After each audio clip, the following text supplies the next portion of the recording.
Hello, my name is Eric Follick. I'm a Platonist, contemplative, ascetic, and renunciant, and I would like to read for you a little essay that I wrote. It's called Relative Realities, Spiritual Systems, Genuine Spiritual Practice, and Renunciation by Eric S. Follick. Uh, it was originally put together from some email replies.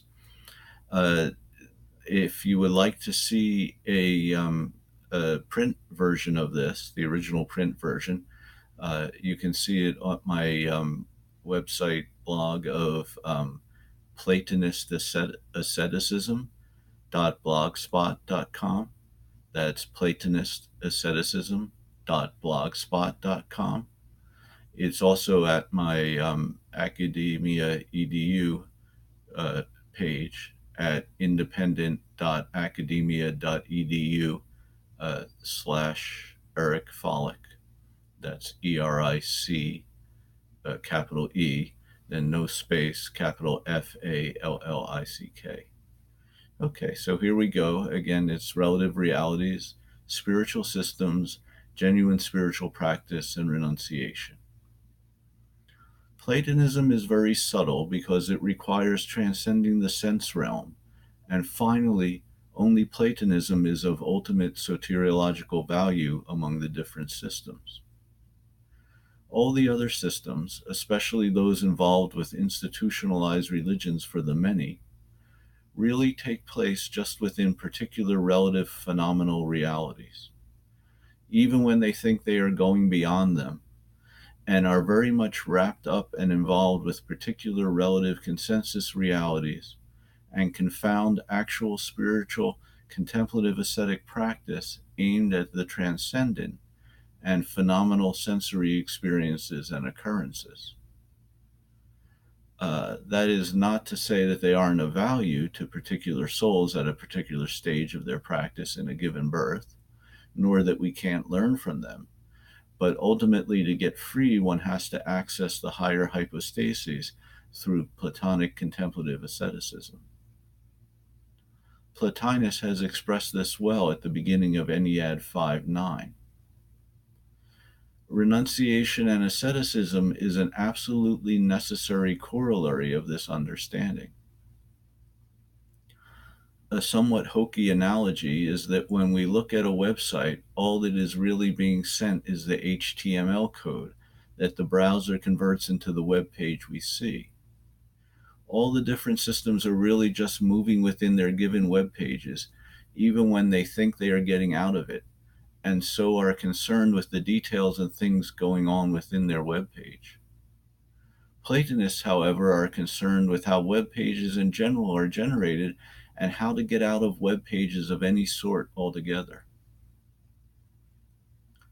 A parenthetical, for example, the Mahayana Bodhisattva idea is all dependent on and wrapped up in a particular version of relative reality that is no more than just another phenomenal sensory experience set that is no more valid than any.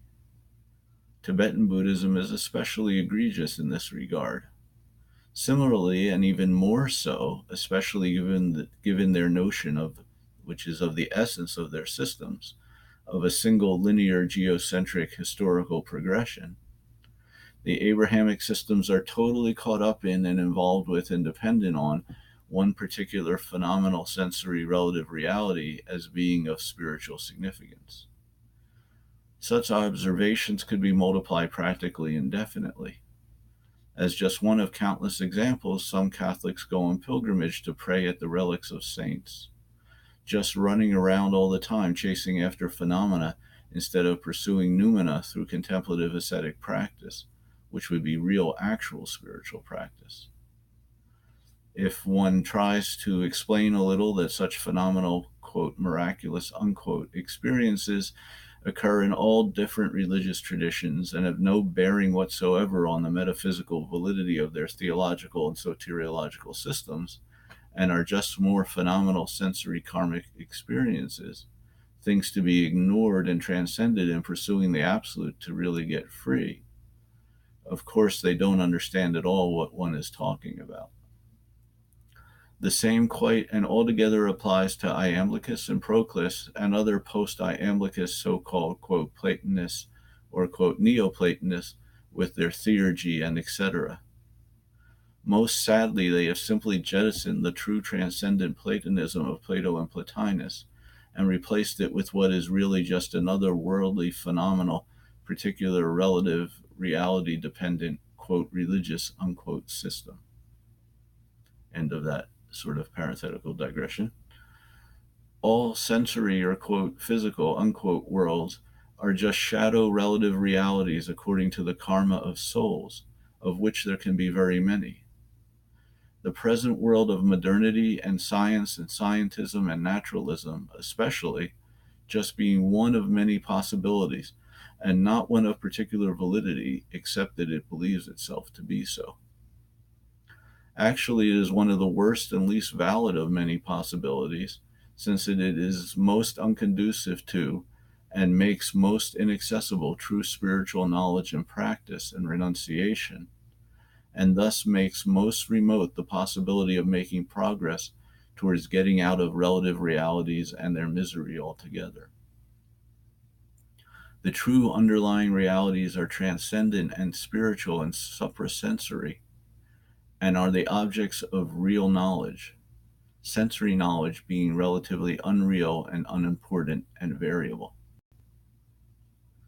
The real, unchanging, actual realities are the higher realities or hypostases of the one or the good, and then of Nous or the divine mind thought, the realm of the divine mind in the Platonic forms.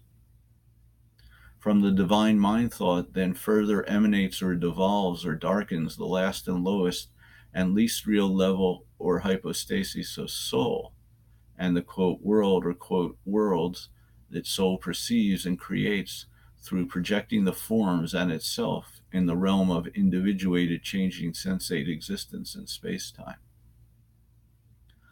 This includes both the soul of the all, or the, quote, world soul, and all the individual souls such as ourselves. There is only experience. There are no other separately existing objects or worlds or things apart from the experience of soul or souls. This level of experience, where there are different souls and their variety of experiences that change and present the image of worlds and changing worlds, is again the lowest and least real level, and the only one in which there is change and the possibility of a variety of different experiences and therefore, quote, worlds. There are as many different sets of experiences or possibilities of experiences or, quote, worlds as the possible combinations of projection of souls and their projection of combinations of projections from or of the forms as are possible, effectively an infinite variety. All these are determined by what we call, quote, karma, which is the experience of the individual souls and the world soul modifying each other's experiential fields through their volitional workings. The relative realities are all just all the different sets of experiences and experiential fields determined by karma of the different souls and the world soul. These are all that there is at the level of the soul. There is no other sort of objective world out there. These sets of experiences and experiential fields can take all sorts of forms according to karma. The underlying reality is only the higher hypostases and the unchanging law or way in which these are projected down into the level of soul. Thus, all phenomenal things, all the things in the supposed phenomenal sense world, so-called physical laws, gods or no gods, miracles or no miracles, etc., etc., are just parts of different experience sets according to the karma of different souls as mediated through the world soul. This is what is meant by relative realities and such applications of the idea as that some souls may experience or have experienced a relative world, for example, where, quote, miraculous or, quote, supernatural things are more likely to occur, but we don't, Or we experience at the moment a world where things appear to operate according to the so-called laws of modern science, but others didn't, and etc., etc. These hypostases and these workings are all that there is. One shouldn't be misled by all the foolish people in society around one into thinking that there is some sort of objective material world out there, and that its workings are real, and that different appearances within it, including those that seem to violate its usual workings, are of significance or spiritual importance. One must just strive to transcend all these relative realities and worlds and existence as an individual soul, to return to Nous and the One, and to create karma only tending to aid in this direction. It can readily be seen that this nature of reality means that actual transcendent, oriented, contemplative asceticism and renunciation is the very essence of, is in fact identical with, genuine spiritual practice of actual ultimate soteric value. The actual ultimately valid spiritual teaching is this of the higher realities and the generation and ultimately minimally valid nature of the many lower relative realities and possible worlds and experiences, and how to understand this and to escape from and transcend the cycle of rebirth in these lower relative shadow realities that are miserable as a result of their minimal degree of being, and to return to the real higher realities that are freedom as a result of their really being, or being beyond being. To do this, one must truly renounce all the relative lower realities and life in them, and all that is entailed or contained in them, and focus as much as possible solely on contemplation of the higher hypostases. One must shift one's entire being from the lower relative realities of individuated sensate existence in space-time and repeated rebirth to the unchanging higher hypostases of Nous and the One. This means having as little to do with the sense world of the lower relative realities as possible while one is still in them, though, alas, maintaining the psychophysical organism until one is free from it will constantly do more than plenty of pulling one's attention back to the sense realm. This, of course, means as much renunciation of the world and all worldly pursuits, desires, activities, and possessions as possible, and single-minded devotion to ascetic contemplation and ancillary study, etc. The very turning of the soul from the shadow worlds of relative realities and relative non-being back to the higher hypostases of true being and beyond being appears in these very shadow worlds of relative realities as the very fact of true transcendent-oriented, otherworldly, world-denying renunciation and ascetic contemplation.